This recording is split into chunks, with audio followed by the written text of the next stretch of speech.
नमस्कार दोस्तों, आपका स्वागत है हमारे YouTube चैनल में। हम आपको ये क्लास 12th का मैथमेटिक्स करा रहे हैं NCERT बुक से। इसका ये लेसन नंबर 4 चल रहा है। इससे पहले हमने 5 एक्सरसाइज आपकी कर रखी हैं। ये 6 एक्सरसाइज है 4.6। तो इसमें हमने क्या, इससे पहले पूरी हमने 5 एक्सरसाइज कर रखी हैं। तो इसके बाद इसमें क्या आएगा, इसमें समीकरणों को हल करने का मेथड समझाएंगे हम। आव्यूह विधि से समीकरण हल करना। तो समीकरण कैसे हल होती हैं ये देखें। तो देखिए 1 से 6 तक दी गई समीकरणों का निकाय संगत और असंगत। पहले इसमें 1 से 6 तक हल नहीं करना है। समीकरणों के क्या देखने हैं, संगत और असंगत। वो क्या होते हैं मैं यहाँ बता देता हूँ। देखिए अगर समीकरणों का कोई हल है, मतलब कोई हल का मतलब है एक हल हो या अनेक हल हो, तो ये हो जाती है संगत। समीकरण निकाय क्या होता है, संगत। अगर कोई हल नहीं है तो असंगत। अब इसकी पहचान कैसे होगी, इसकी पहचान के लिए हम यहाँ पर पहले समीकरणों को आव्यूह में लिख देंगे। तो आव्यूह में कैसे लिखेंगे भाई, पहली समीकरण के गुणांक लिखेंगे, x का गुणांक लिख दिया और y का गुणांक। तो पहली पंक्ति आपकी तैयार हो गई। अब दूसरी समीकरण से x और y के गुणांक लिखेंगे, x का गुणांक है 2 और y का गुणांक है 3। तो ये दूसरी पंक्ति हो गई। अब ये एक आव्यूह बनाएंगे x और y का स्तंभ आव्यूह, और ये अचर पद का बनेगा। तो देखिए इस तरीके से आप आव्यूह में लिख देंगे। अब इसका नाम रख देंगे a, इसका नाम रख देंगे b, और वो x, और इसका नाम रख देंगे b। फिर उसके बाद क्या करते हैं, जो ये a है आव्यूह, जहां a बराबर इतना है और ये क्या है x है और ये क्या है b है। अब हम करते ये हैं सारणिक का मान निकालते हैं, a का सारणिक। अब a का सारणिक आप निकालना जानते ही हैं कैसे। इनकी गुणा होगी 3 एकम 3 माइनस 2 दूनी 4। तो 3 माइनस 4 क्या आया, -1। अब अगर ये सारणिक a का मान 0 नहीं आता है, मतलब सारणिक a का मान या तो 0 आएगा या फिर 0 नहीं आएगा, दो ही बातें हो सकती हैं। तो अगर 0 नहीं आता है तो बोल देते हैं संगत, और अगर 0 आ जाता है तो असंगत। बस इतना काम करना है। तो हमने देखा कि ये -1 आया, तो सारणिक का मान क्या है, 0 के बराबर नहीं है, अतः समीकरण निकाय संगत है। बस ये काम करना है। नंबर अगला तीसरा, 1 से 6 तक 1 से सवाल है, तो एक हमने और ले लिया जिससे कि आपको और अच्छा समझ में आ जाए। तो ये है समीकरण x + 3y5 2x + 6y8। अब फिर वही आव्यूह में लिखें, पहली समीकरण का x का गुणांक, फिर y का गुणांक 1 और 3। फिर दूसरा पंक्ति बनेगी x का गुणांक और y का गुणांक। फिर ये x y लिखेंगे और ये नियतांक वाले यानी अचर पद लिखेंगे। इसे हम क्या लिख देते हैं a, और इसे x और इसे b, ax बराबर b। अब देखिए जहां a बराबर इतना था, सारणिक का मान निकालें। तो 6 एकम 6 माइनस 2 तिया 6, ये आया 0। तो जब ये 0 आ गया तो निकाय कैसा हो गया, असंगत। तो संगत असंगत आप इस तरीके से चेक करेंगे। अब हम समीकरण हल करना सिखाते हैं। तो समीकरण हल करने के लिए 7 से 14 तक के ये समीकरण निकाय हैं, तो आव्यूह विधि से हल करेंगे। कैसे, पहले हमने 2 चर राशि वाली समीकरण ले ली। 7वां सवाल, तो पहले आव्यूह में लिखें 5 और 2 और 7 और 3, और ये लिख दिया। इसका नाम a, इसका नाम x और इसका नाम b। अब देखो x बराबर लिख देते हैं a इनवर्स b। अब डायरेक्टली लिखेंगे, वैसे कैसे आया मैं यहाँ समझा देता हूँ। ax = जो b है आपका, a इनवर्स से दोनों तरफ गुणा कर दी। तो a इनवर्स से जब आप गुणा करेंगे तो a इनवर्स a इनवर्स बराबर होता है i। तो ये बन गया आपका a इनवर्स a, क्या बन गया, i। अब i का मतलब है इकाई आव्यूह। इकाई आव्यूह से किसी आव्यूह की गुणा करें x की या कोई भी, तो वो x यानी कि वही आव्यूह बना रहेगा। तो इकाई से गुणा करने में कोई असर नहीं होगा। तो आपका x = a इनवर्स b आ गया है। तो ये आपका इस तरीके से डायरेक्ट लिख लिया करेंगे, ये काम करने की जरूरत नहीं है। अब a लिखा, b और ये x। उसके बाद क्या करते हैं, हम सारणिक का मान लिखते हैं। तो सारणिक का मान बनाया। अब 5 तिया 15 और -14। कोई सारणिक लिखते हैं तो ये ऐसी सीधी आपको लिखने होते हैं। तो और ये हो गया सारणिक। तो 5 तिया 15 -14, 1 आया। तो कहने का मतलब ये 0 नहीं आया। जब 0 नहीं आया तो ये निकाय कैसा, असंगत है। यहाँ पर एक बात ये लिख देंगे, अतः a इनवर्स का अस्तित्व है। तो a इनवर्स का अस्तित्व है। तो अब आगे करेंगे हम। a इनवर्स हमने पिछली वीडियो में निकालने सिखाए हैं, उसे देख लें अच्छी तरीके से। अब हम यहाँ पर मान रहे हैं कि माना इस सारणिक के सहखंड A11 A12 हैं। A11 बराबर कैसे लिखते हैं? देखिए A11 का मतलब पहली पंक्ति पहला स्तंभ, पहली पंक्ति पहला स्तंभ, तो ये छोड़ देते हैं तो 3 आएगा। चिन्ह कैसे आएगा? ये जो है हमारा 1 1 यानी कि ये पंक्ति की संख्या और स्तंभ की संख्या, इनका योगफल करें, इनका योगफल हो रहा है 1 + 1 2। अगर सम संख्या योगफल होती है तो चिन्ह आएगा प्लस, और इनका योगफल विषम संख्या होती है तो चिन्ह आएगा माइनस। बस इतना काम करना है। जैसे कि A12 पहली पंक्ति दूसरा स्तंभ छोड़ दें, पहली पंक्ति दूसरा स्तंभ छोड़ दें तो 7 आया। अब चिन्ह कैसे? भाई मैंने अभी बताया, इनका योग करो, 1 + 2 कितना आया? 3। विषम संख्या है, विषम संख्या होगी तो चिन्ह आएगा माइनस। बस इतना काम करना है, तो -7 हो गया। A21 अब देखिए 2 और 1 का योगफल है 3, तो विषम संख्या है तो चिन्ह आएगा माइनस। अब A21 का मतलब है दूसरी पंक्ति पहला स्तंभ, तो दूसरी पंक्ति और पहला स्तंभ छोड़ दें आप तो कितना आएगा? 2, तो ये माइनस का चिन्ह तो है ही, -2 आ गया। A22 2 और 2 का योगफल क्या है? सम संख्या है तो चिन्ह आएगा प्लस। अब A22 का मतलब है दूसरी पंक्ति और दूसरा स्तंभ छोड़ दें तो 5, तो ये आ गया। अब एडजॉइंट निकालना होता है।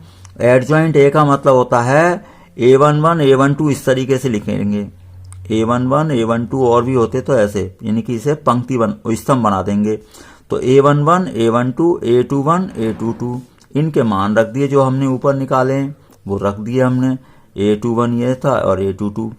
अब इसके बाद A इनवर्स कैसे निकालते हैं? A इनवर्स बराबर होता है 1 सारणिक और इनटू एडजॉइंट A। सारणिक का मान क्या था? 1, और एडजॉइंट A हमने अभी निकाला है। अब 1 है, 1 से गुणा करने पर कोई इफेक्ट नहीं होगा, तो आपका A इनवर्स निकल गया। अब A इनवर्स जो निकल जाता है वो इस समीकरण में ले जाकर रखेंगे, यानी कि समीकरण 1 में रखेंगे हम। तो A इनवर्स का मान आपको रखना है समीकरण 1 में। तो चलिए हम यहाँ पर रखते हैं। समीकरण 1 में हम A इनवर्स का मान रखने पर लिख देंगे, तो x = A इनवर्स B।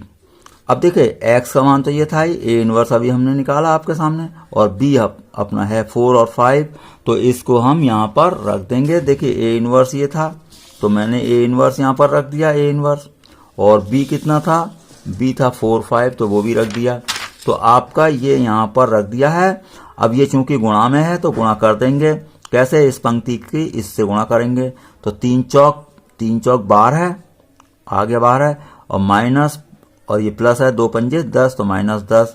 अब दूसरी पंक्ति की गुणा करेंगे हम, तो 7 चौक 28 और 5 पंजे 25, तो ये आया आपका 2 और ये आया -3। तो देखिए 2 अवयव बराबर हैं तो तुलना हो गई, x बराबर 2 और y बराबर 3। तो इस तरीके से हम इन्हें समीकरण हल करते हैं।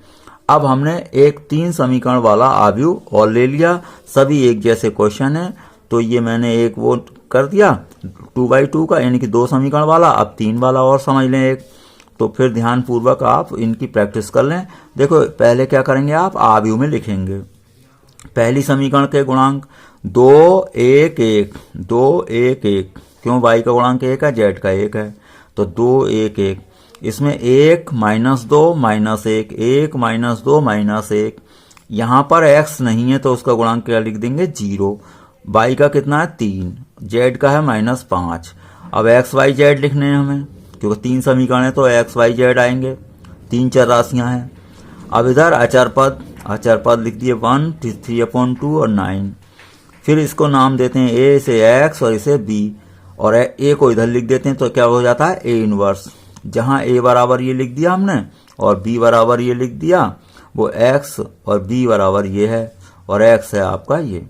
अब सारणिक बनाते हैं। इस सारणिक का मान आपको हल करना है, तो देखिए मैं यहाँ हल करता हूँ सारणिक के। तो सारणिक के आप हल करना जानते हैं, पहले 2 लें और 2 के लिए स्तंभ ये सब छोड़ें पंक्ति, और 2 पंजे 10, माइनस माइनस प्लस हो जाएगा, 3 हो गया।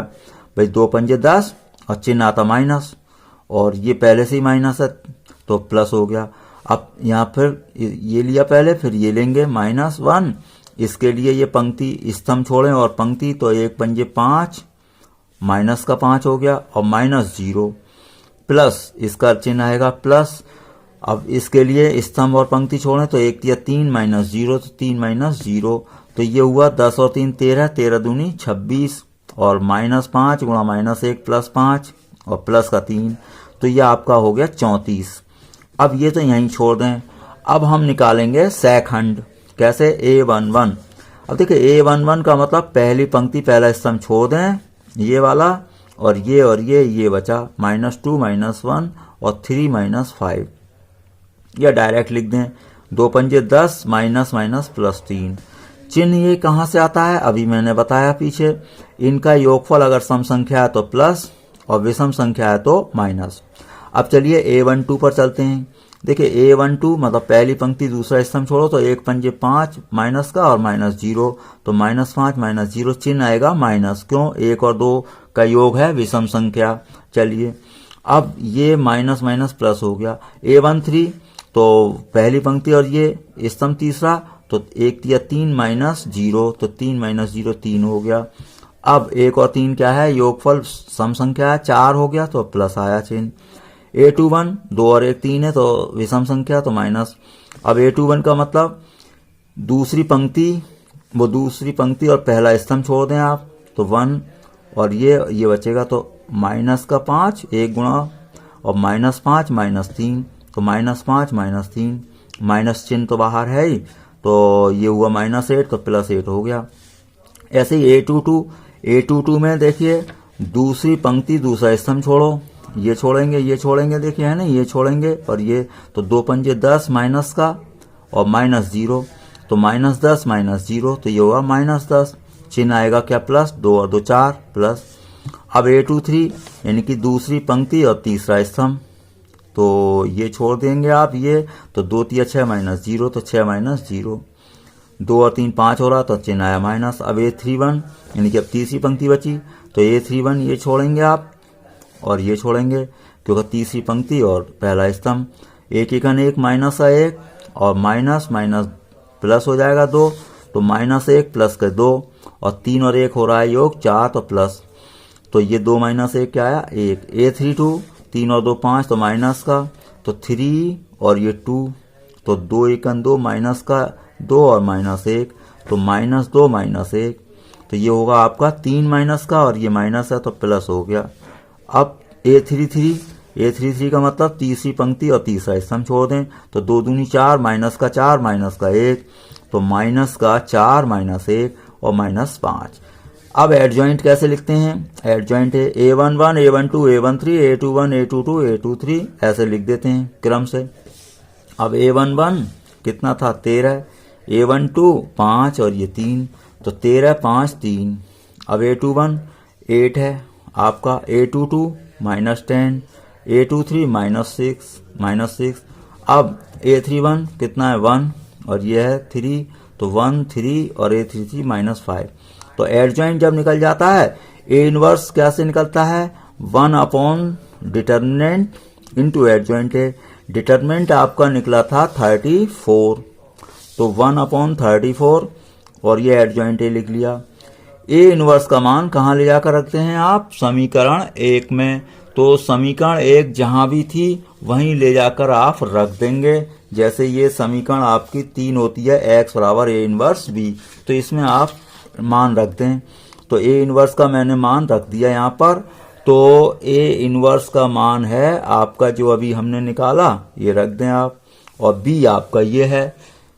तो जब ये ए इनवर्स का मान है और ये बी है तो देखिए बी कौन सा था? सॉरी, इसमें थी समीकरण 1, तो समीकरण 1 है ये, तो बी है आपका ये, तो x = ए इनवर्स बी, तो बी का मान आपका ये है। चलिए हमने यहाँ पर रख दिया है। अब क्या करेंगे? ये गुणा में है तो केवल गुणा करनी है हमें। तो देखिए इस पंक्ति की इस स्तंभ से गुणा करें तो इसकी इस तरह से गुणा आएगी तो 13 × 13 8 तिया 24 और बटे 2 तो 12 आएगा। 1 9 1 9 तो 9 हो जाएगा। अब इसी तरीके से इसकी गुणा करेंगे तो ये 5 और ये आएगा 15। क्यों भाई? -10 की 3/2 से गुणा करेंगे ना आप, -10 की 3/2, 2 पंजे 10 5 तिया 15। अब 3 9 27। इसी तरीके से अब ये तीसरी पंक्ति लेंगे, इससे गुणा करेंगे तो 3 - 9 - 45 आ गया है। अब इन्हें जोड़ लो तो ये आया 34, इन्हें टोटल करने के बाद आया 17। क्यों? 5 माइनस 15 माइनस 10 और 17 प्लस का है तो प्लस 17 आ जाएगा, प्लस 27 है ये। तो अब 3 माइनस 9 ये आया 51। अब बाहर कितना है? 34 है। अब 34 से इसे भाग करेंगे, यानी कि 1/34 से गुणा करेंगे तो 34 इकन 34। अब 17/34, 17 दूनी 34, 1/2। अब ये क्या है भाई? देखो -51 और बटे 34। अब 17 दूनी 34 और 17 तिया 51 तो -3/2। अब देखिए दोनों आयु बराबर हैं, तुलना कर दें। x बराबर 1, y बराबर हाफ और z बराबर ये। तो इस तरीके से आप समीकरण हल करना आप सीख गए होंगे। तो इस तरीके से केवल आपको समीकरण हल करनी है। ये क्वेश्चन आपका 8 नंबर तक का बोर्ड में आता है। तो इससे बाकी आगे के क्वेश्चन हम आपको अगली वीडियो में उपलब्ध कराएंगे और 2-1 क्वेश्चन और हल करेंगे। वीडियो देखने के लिए आपका बहुत बहुत धन्यवाद।